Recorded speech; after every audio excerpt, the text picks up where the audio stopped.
Yan. Ayan po mga kajali, dito po tayo ngayon at naunahan po natin ang mga St. Mary team. At syempre ang usapan-usapan. Kaya alam nyo naman ang inyong lingkod, may dugong hapon. Kaya, ayan. Ay, eto ang Kuya. Ay. Kuya Eric!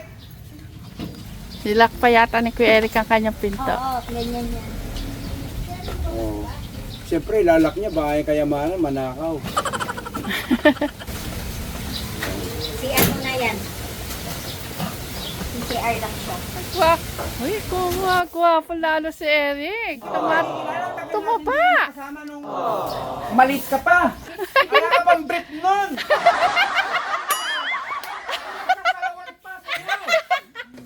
Ay, di mo ba ako namumukhaan talaga? Ikaw ba naglalagay ng Kuya diaper Lito, tsaka Kuya Lito, brief? Oh, nilagyan pa niya ng diaper yan. Hindi naman diaper, ano lang, Ano? brief. Breakfast eh. Ay, hindi nga, kaaga-aga nga kung malis dun sa bahay. Siyempre, ayoko naman kasunduan, siyempre, di ba? Guwapo pa rin at hindi po nagbabago po ang ating Kuya Eric. Tumaba na si Kuya Eric. Lumaki na ba? Yung katawan mo? Kailangan malikot, ha? Para yung ugat lumakad dyan. Siyempre, lalaki lahat. Ha? O, apir tayo. Dalawang kamay. Apir tayo. Sumakit ang bewang ko. Sumakit ang ulo ko. Sex. Buti naman, game na game po ang ating Kuya Eric at parang napaka-positive. Kaya iba ka, St. Mary, kaya kay Bayaw din. Ayan, Kuya Eric, yan. Ano na, kumusta na Kuya Eric? Oh, ala ka ba bang girlfriend? Ba't kailangan mo mag-girlfriend? Ilan taong ka na ba? Bata pa. Ilan taong ka na? Ilan taong ka na? 30? Oo. Ay, Diyos ko. Ay, kailangan mo na mag-asawa. Sayang.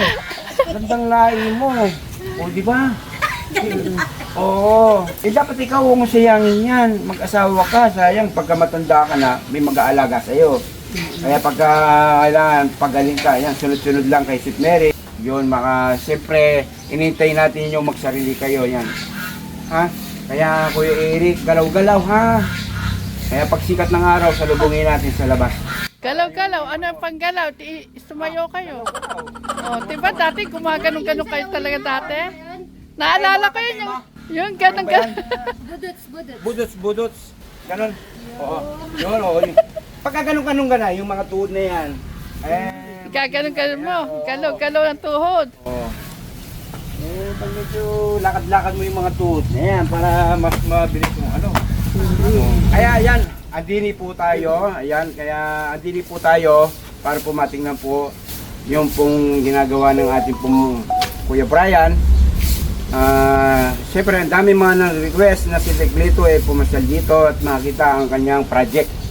Kaya okay lang sa iyo Bayaw na makita ko yung ginagawang dream house.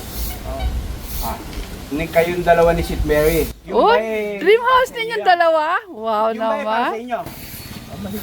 Ang una kong punta po dito, Kuya Brian, sisilipin ko yung kwarto na gagawin mo doon. Kung gaano kaluwang.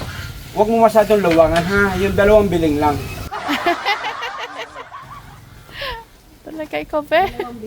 Oo. Okay lang ba, di ba? No? Oo. Oo. Dapat tinititigan ko si Kuya Eric lalong gumagwapo Yan, samahan niyo po ako mga kadyaling silipin ang mga pananim ng mga suba-sibling dito. Ay, Kuya Bry, ayan, malalaki na po ang kanilang kamatis. At nakita ko may mga pupo. Pupo ito ng kalabaw. Sila ng pupo, Lagay. Magaganda rin po mga kamatis nila. Matataba ang puno.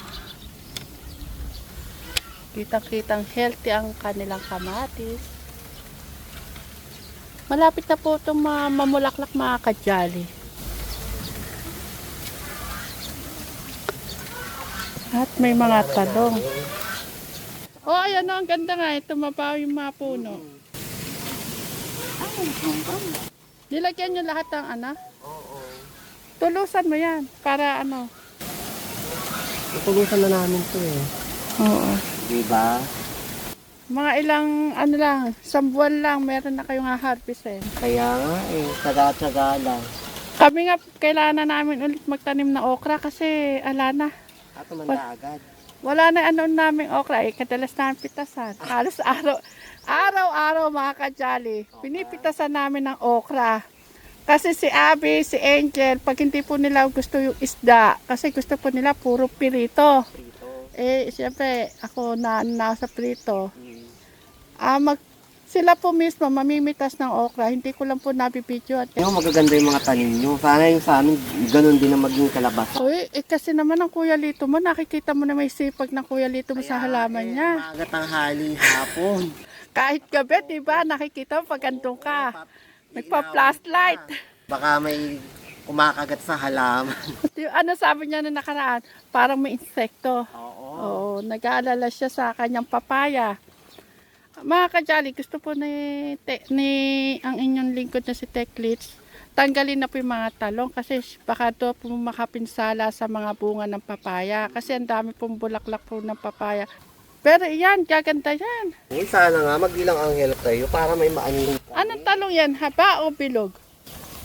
Ano yata to? Haba? Haba. Kami nga hindi namin na ano, sabi ko masarap magtorta kapag ano, kaso Oo, torta nasira yung talong talaga. Nakita mo 'di ba? Oo. Parang biglang tumanda po yung talong namin. Gawa po ng, yun nga po, hindi po alam ni Kuya Robert na nakapagpataba ng kanyang Kuya Lito. Nagpataba po ulit siya. Hindi pala maganda sa halaman yung Susobrahan. nasosobrahan. Kasi ito, gusto niyo ba magtanim ng ano, kamuting kahoy? Saan? Ano, may sobra kami. Hindi po. Maganda yung bunga. Alam mo ba yung isang kamuting kahoy na nakuha ko sa amin? 3 kilo mahigit. Maganda yung lupa. Ang laki. Ito kasi lupa rito, malakit to. Ito, medyo malakit to eh. Malakit din to. Yung sa Promised Land kasi mga kajali, tambak po kasi yun eh, kaya ano, malakit. Diba, Jolan? Tambak kasi yun, kaya malakit yung lupa doon. Pero si Techlits, ay, masayang-masaya sa kanyang mga papaya. Sana maraming maging bunga yun. Ay, tingin ko marami. Ang dami. Pababa na yung mga bulaklak. Ang dami talaga. Ay, ayun. Lahat tayo makikinabang dyan.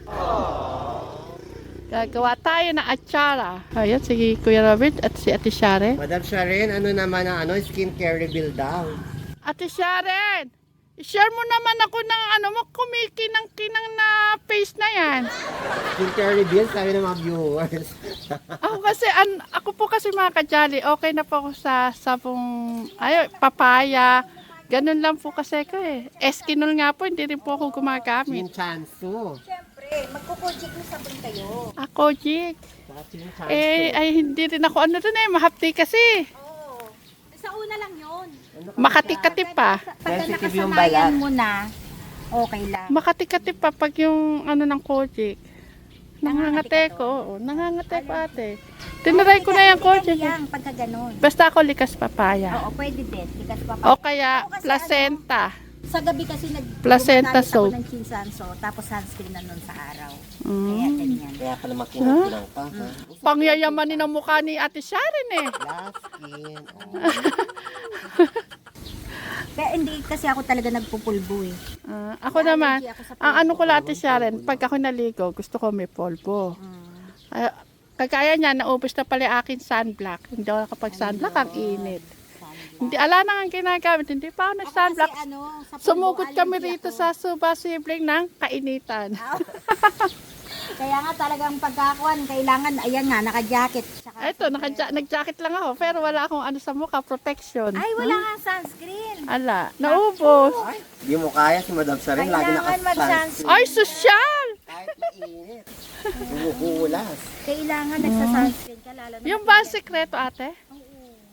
Kasi di ba matinding init, kailangan pa rin tayo mag-sunblock. Saka mag-ano. Hindi ako nagpupulbo. Kaso allergy ako. ate, sa Promised Land, hindi naman mainit eh. Oo, dito Sobrang lamig. Ang hangin. Ayan si Jolan. Kaya nga, kaya di ba kahapon nung pumunta ako doon sa inyo, sabi ko di ba kayo na Lalo sa gabi, Ate Sharon, para kang nasa Baguio. lamig, oo. Tapos parang pagka ang hangin lahat ay doon pumupunta, ba Diyos ko giginawin ka na ng gusto. Hindi na nga Kailangan kami lagi ka nag-electric. naka-jacket. Hindi na nga kami nag-electric pa sa mga kwarto. Kami man hindi. Hindi na ang ian lamig eh. Yung Lalo sa umaga. Madam Janet, tingnan mo tatangkad na kaya lang. Tumakadang bilis. Ate Sharon, napansin ko sa kamatis, tatangkaran ka pa. Tataasan ka pa ng kamatis. Ayun nga eh. Tapos yung kaya lang yung sili namin, ala nang dami. Ala nga yan na, nakita ko nga sayang. Ang mahal pa naman ng sili. Yun. Alam mo na, ano yan, alam mo ba, tsaka yung tahon ng sili, Madam Janet, Oh. ano yan, gamot yun sa tigdas or bulutong. Kaya kailangan kumain ka lang ng ganyan. Kaso tinuka ng manok, walang dahon ng sili. Ang ganda ng tambayan niya. Diyan kami sa tanghali pag matindi. Puro sa video ko lang nakikita eh. Kaya nakita ko kagad ate, ang solar. Ayan. Oo, dalawa yan. Tingnan mo mamaya-maya lang yan, full na. Sa tindi ng init. Lalo na sa tag-araw niya, ang bilis mag-ano dito. Ang sarap naman ng almusal. Anong almusal na to? Saan po kayo mga kajali? May saging na. May itlog, hotdog, at saging. Sarap. Mapapakain na naman po tayo mga kajali. Yung mga junakis ko mga kajali kanina, ang ulam po nila ay piritong itlog at nilagang okra. Sarap na sarap po sila pag ganun mga ulam. Ayan si Kuya Robin. Robin, good morning ka sa mga kajali. Good morning mga kadyari. Kamusta na si Chris at saka si Kumare? Okay na po. Si Kumare, okay na din. Opo. Mm. May binigay na pagmamahal siya na. May Telegram. Kay Kumare? Wow naman! Thank you, Teka. Nagbigay po tayo ng konting idea, tapos alam ko naman na kayo ni Kuya Brian, mga ganun. Tsaga nga ni Kuya Brian Kasi eh. kung hindi niya magagawin yun, kung hindi niya kaya. Mm. Kaya naman pinagbigyan ko po yung mga kasitmeri na pasyalan po ang ating pumbayaw, kaya kung anong pwede natin may tulong. Saka siyempre gusto ko rin makita para po mapalagay din po ang loob ko, loob nyo. Mas loob nyo, dahil po yun ang gusto nyo. Kaya andito ako. Kaya yun, inyong lingkod ginutom ako ni St. Mary Ay, doon, napakainin. ay be, kasarap na almusal. Oo. Oh. Sarap. Almusal na. Uy, healthy ang pagkain. Dini ka nga, ano, Kuya Eric, namimiski ka. Ano, yakapin mo nga kape ng kayakapin. Kiss. Di mo ko, ha? Yung hug na lang, yung hug. Hag. Gusto ko kiss, ayoko ng hug. Magtatampo ko pagka yakap lang. Hug? Pagpigyan mo na kuya. Ayoko. O sa noo na lang. O. O, dito. Ano saan mo gusto? Anong gusto mo? Ay, si Robin na lang. Si Robin. O, sige, importante. Napasaya natin ang ating pong Kuya Eric. Ayan. Ayan. Tinabihan pa tayo. Ayan. Okay, o sige, kain na kayo.